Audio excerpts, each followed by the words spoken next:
ముఖ్యమంత్రి వైఎస్ జగన్ గారు యుద్ధానికి సిద్ధమా అంటూ ఆయన శంఖారావం పూరించారు, నగారా మోగించారు.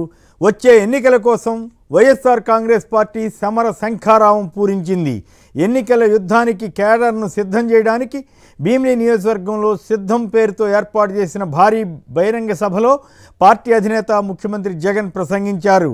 ఒక పక్కన సముద్రం, మరో పక్కన జనసంద్రంతో భీమిలి నియోజకవర్గంలోని సంగివలస ప్రాంతం పులకించిపోయింది. గంటకు పైగా సాగిన జగన్ ప్రసంగం పార్టీ కేడర్ను ఉర్రూతలూగించింది. వారిలో సమరోత్సాహాన్ని రేకెత్తించింది. పద్మవ్యూహంలో చిక్కుకుపోవడానికి తానేమి అభిమన్యుణ్ణి కాదని, అర్జునుడిని అని వైఎస్ జగన్ చెప్పినప్పుడు కేడర్ హర్షాతిరేకంతో చప్పట్లు మార్మోగించింది. తాను మిమ్మల్ని దేవుణ్ణి మాత్రమే నమ్ముకున్నానని వైఎస్ఆర్ కాంగ్రెస్ శ్రేణులను ఉద్దేశించి జగన్ చెప్పారు.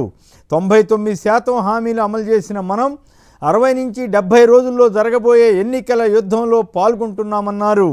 గత ప్రభుత్వంలో ప్రజలకిచ్చిన ఏ హామీని టీడీపీ అమలు చేయలేదని ఆయన స్పష్టం చేశారు. ఇప్పుడు మనల్ని ఒంటరిగా ఎదుర్కొనలేక దత్తపుత్రుడిని వెంటబెట్టుకుని చంద్రబాబు తిరుగుతున్నారని జగన్ ఎద్దేవా చేశారు. 175కి 175 స్థానాలు సాధించడానికి సిద్ధమా అంటూ జగన్ చేసిన సింహనాదానికి లక్షలాది మంది పార్టీ కార్యకర్తలు గొంతు కలిపారు. ఇక ప్రధానంగా చంద్రబాబు మార్కు, జగన్ మార్కు ఏది? చంద్రబాబు మార్కు అసలు ఎక్కడన్నా కనపడుతుందా? నా మార్కు చూడండి అంటూ రాష్ట్రంలో తీసుకొచ్చినటువంటి అనేకమైనటువంటి మార్పులు, ప్రత్యేకించి విద్యారంగం, ఆరోగ్య రంగం, పాలనా సంస్కరణలు మొదలైన వాటన్నిటి గురించి జగన్ ప్రస్తావించి చంద్రబాబు ఎన్నడైనా ఇవన్నీ ఆలోచించారా అని ప్రశ్నించారు. అలాగే పెత్తందారులకి పేదలకి మధ్య మరోసారి యుద్ధం జరగబోతోందన్నారు.